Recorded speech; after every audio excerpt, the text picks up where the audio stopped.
Good morning, all of my crafty friends. So today, as promised, I am bringing this sweet card to you in a process video. It's a magnetic slider card, and I've been working on trying to perfect this for you guys. And I have to apologize. This second card that you see was actually the part of a full video with two other cards, and all of my file corrupted. So that is one we won't get to see. Jumping right in, we're going to use the Simon Says Stamp Floral Stencil, the Tonic Studios Peony Bloom stamp set, the Simon, the Simon Says Stamp Be Happy stamp set. I love this stamp set. I can't get enough of it. We're going to bring in our card base that is a 5x7. Then we're going to have our inside panel, which is 4 3/4 by 6 3/4. Then in addition to that, I am going to have another panel for the front of the card that is cut in the same dimensions. You have this blue piece that is 4 by 6 1/4. Then you have two pieces. This blue piece is cut at 3 by 5, and the white piece is cut by 2 3/4 by 4 3/4. Then you have your scallop piece that is 3 3/4 by 5 1/4. Now you don't have to worry about that because I'm giving this file away in the craft therapy group. We brought in some distress oxides in the colors Squeezed Lemonade, Fossilized Amber, and Wild Honey. I'm going to spray that floral stencil down with some pixie spray, and I am going to color both of my background panels as well as my scalloped panel. Now don't do what I'm doing because the scalloped panel really should not be colored. No, ink blended. That's a better word. Ink blended right now. But it's okay because we fix it. So I'm going to start in with my Squeezed Lemonade. I'm going to do that in the center. And then I am going to go out with my darker colors. And I really liked the way this looked. I've been trying to be more mindful of my color coordination because I noticed that choosing colors is pretty difficult for me. So I've decided that one of the best ways to start this would be go to the color wheel, right? So blue and yellow go together. They're complementary colors. Or blue and orange, one of them. I couldn't really remember, so I used kind of a yellowish going into orange, so both of my bases would be covered, right? Yes, because that's what we do as crafters. We improvise, we make everything our own, and I think it came out super cute. So we are going to finish ink blending each of these pieces, and then we're going to move on to the next part. So, like I said, if you like this card in the process of this video, come on over to the Craft Therapy Facebook. I'll have it linked below on Facebook, and I will have the file for everyone who is a part of our little community that we're trying to grow and make a welcoming environment for all the crafters. So we're going through, and this is our second inside panel, and I've been going through this thing where I want to decorate the insides of my card. It's almost like doing two cards, hence the reason that this video is 26 minutes, but it's okay. Hopefully you guys don't mind spending that much time with me. I surely don't mind spending that much time with you guys. So as you can see, I have gone in and I have ink blended our scallop piece. That's a no-no. So we're going to flip it over because really what we should do is bring out our Misty first. And we should stamp down our floral or whatever you're going to put on the front of this. So you noticed when I showed the cards at the beginning, there are two that have florals because I absolutely love flowers. And then there's one that's a birthday theme. So whatever you're putting to decorate the front. I'm going to bring in some of my Gina K amalgam ink because I am going to be practicing my Copic coloring with you guys. Like, what better way to get better at it than to practice? And peonies, I'm going to tell you, they have a lot of petals. I was about to say leaves. I'm trying to do better with these weird words that I say when I'm on video with you guys because I wonder sometimes if you all are like, what are you talking about, lady? At any rate, so now we're going to bring in our honeybees. For me, it's a honeybee. So I got my honeybee and I have my front sentiment. The placement on this is not so important. The only thing is, whatever you're going to have as your moving piece, you need to make sure that it's more centered. So I've decided to take my sentiment, which is believe, and I'm using some Ranger Black Sparkle embossing powder, and look at that. It came out so beautiful. So now I'm going to do what I should have done, and I'm going to mask off my flower. Now I've already done this flower before, so I already had a mask created, and I'm going to ink blend over it now. And that's the way that should look. So now I'm just figuring out placement, and you have this circle in your file that you'll need to just add a glue dot to the top of each side. Do not glue these down yet. And this is being attached to that 2 3/4 by 4 3/4 piece and placed on top of the 4 by 6 1/4 piece. And I'm just doing this to kind of figure out my placement. Remember when I said whatever image you're going to want to have moving, you're going to want to figure out where that is going to be placed, because this scalloped panel is going to hide another message. So we want to make sure that it's hidden behind the scallop and make sure that it's on the 2 1/4 inch piece and placed where it should be, where the moving mechanism can touch both the front panel as well as this inside panel. You'll see as we are going through if my words are not matching what you're thinking. So right now I am stamping out my bees. I'm stamping them out twice because I will create a backer for my images, for the image that is going to move, which is the honeybee for me. Now, I will only be coloring one because the second one really will not show. It is just to create some finishing touches. So these are the colors that I'm going to use for my peony, and I'm going to, like I said, take you guys along with me on my coloring journey. I'm fairly new to Copics. I am still learning, so I am by no means an expert. However, I'm working on it, and I figure if I'm working on something and I'm building a community, I want to build a community based off of truth. And the truth is that we do not become perfect ever. And we don't get to the place of great progression until we do a lot of practice. So I say practice makes progress. Therefore, I'm taking you guys on this journey with me. Because nothing is more disheartening than to see individuals who feel like they aren't able to do things because they only see the process after it's been perfected by the creator. So I want you guys to see the mistakes. I want you guys to see the growth. Okay.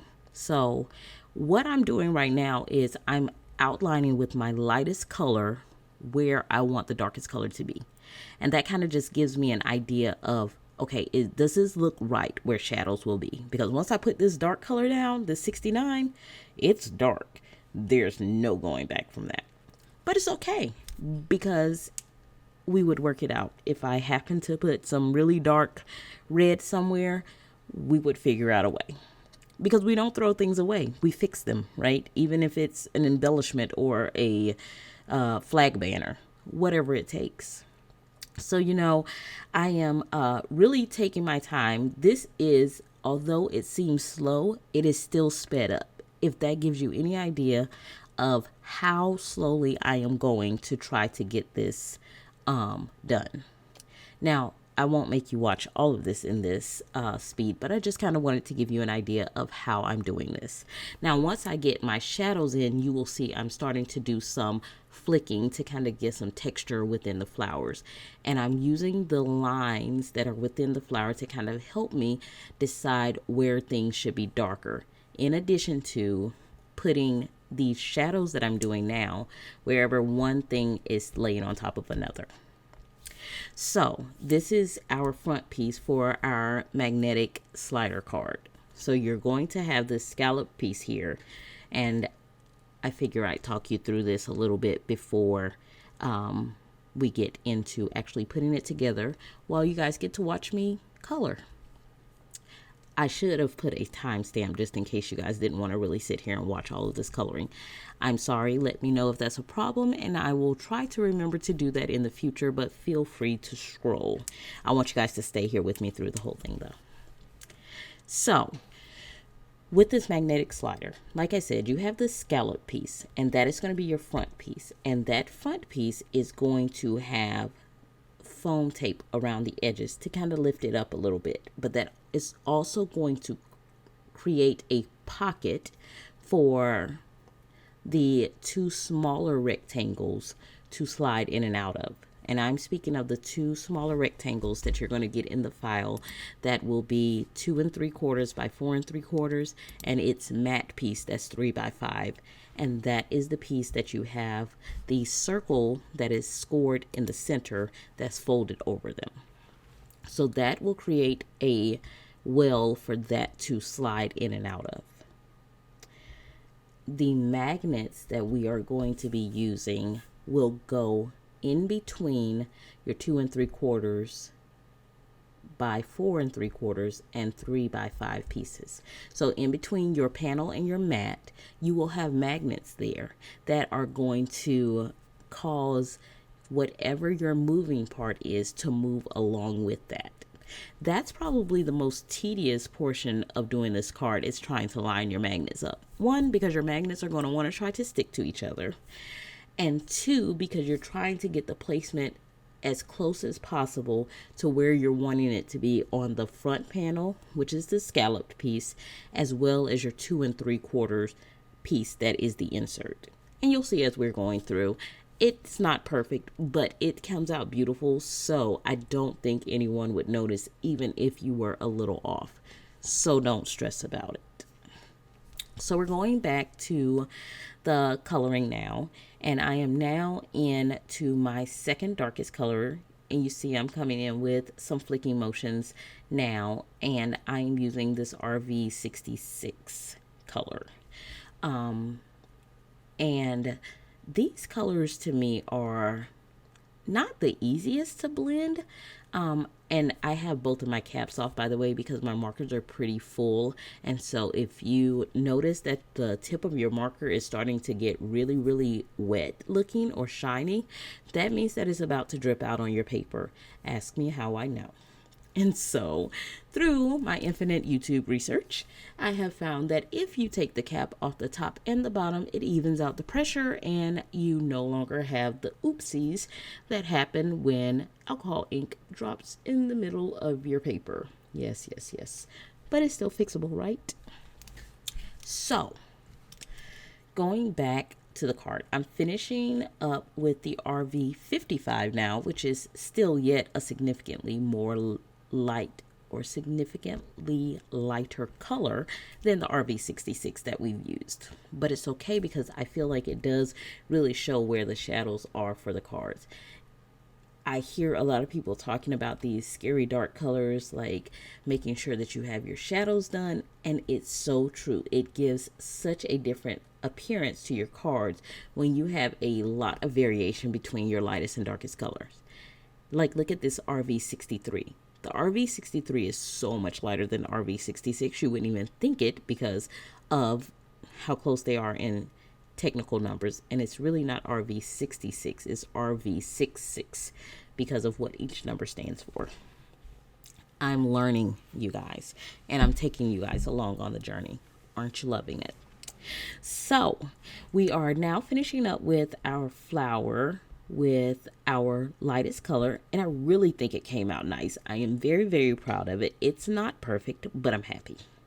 So now I've got my little chunky bead. Like, I swear, this is probably my favorite of my Simon Says stamp kits from last year. These honeybees are so cute. I cannot get enough of them.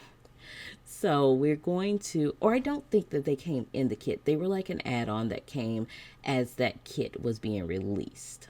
Yeah, I think that's what it was. So I have my Y17, Y13, and Y11 that I am going to color in the yellow portions of my honeybee.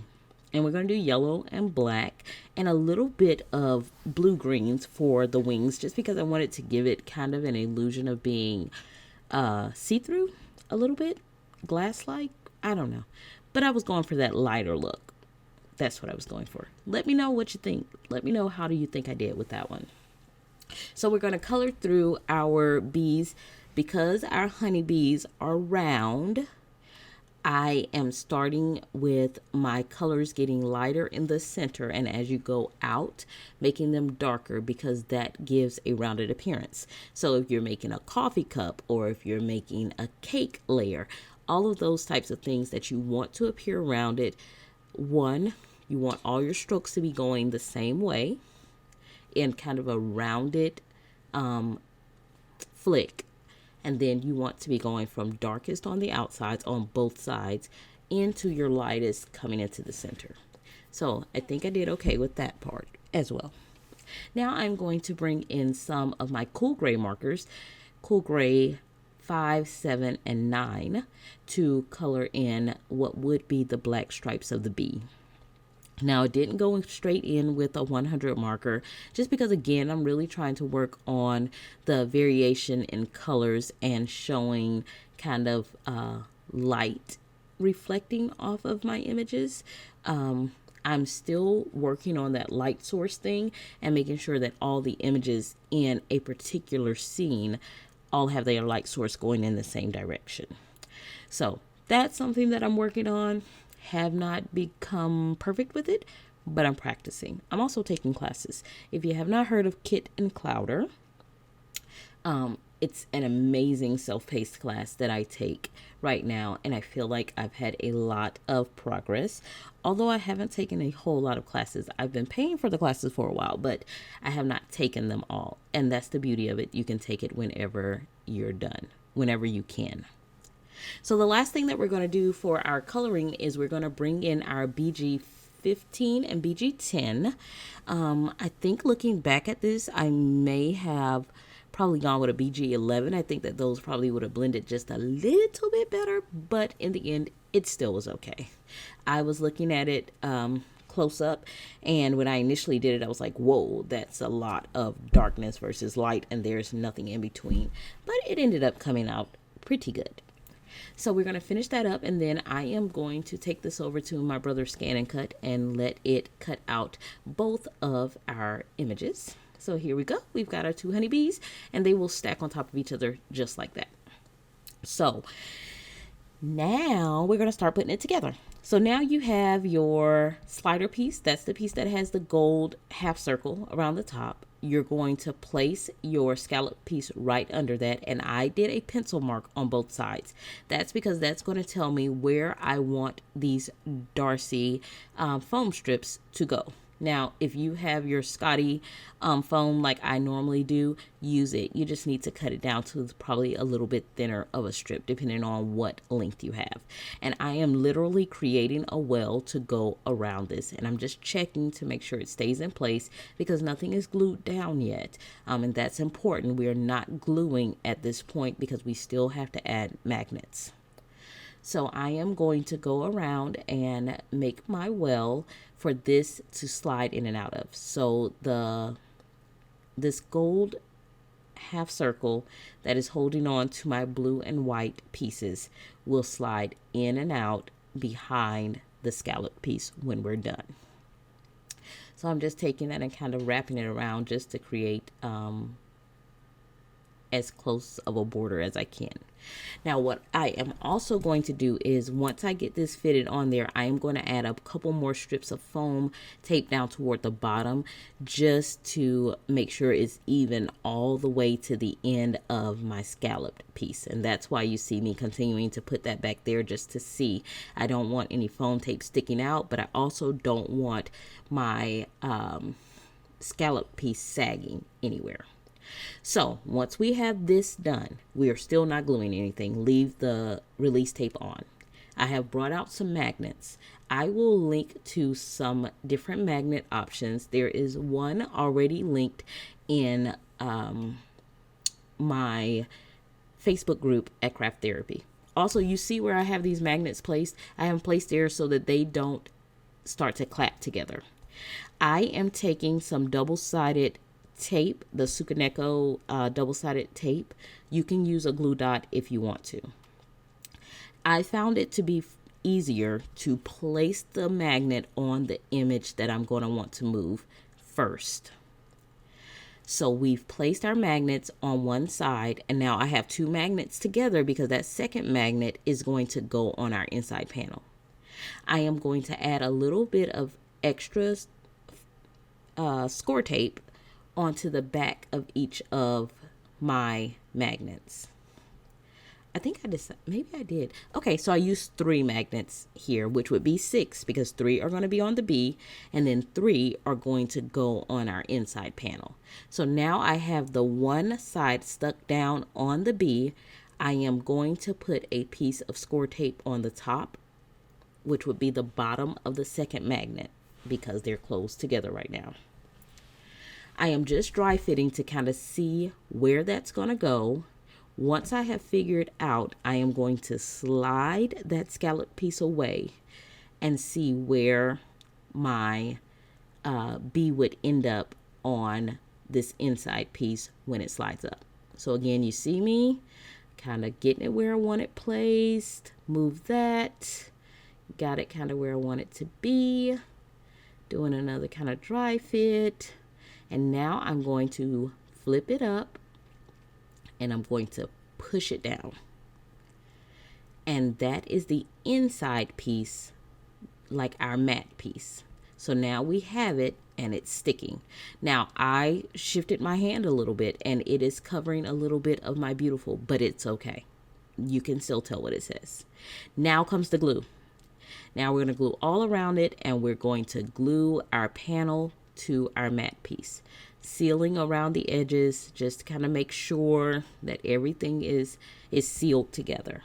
Okay, so once we've got that done, now if you need to glue down that half circle, this would be the time to do it. My glue dots were permanent, so I didn't bother with it.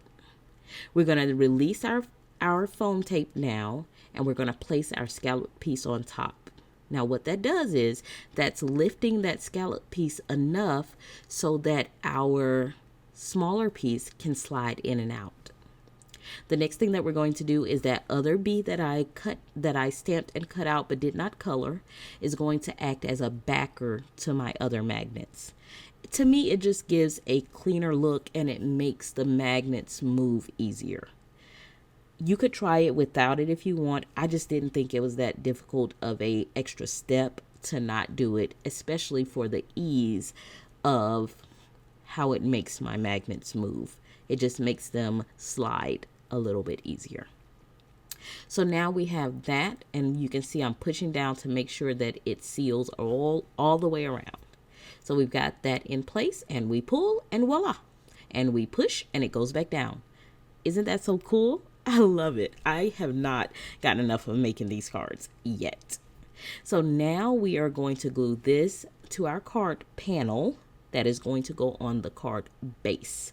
So we've got that glued down, and I liked it. I figured that it gave kind of a seamless, kind of made it seem like the scallop piece kept going.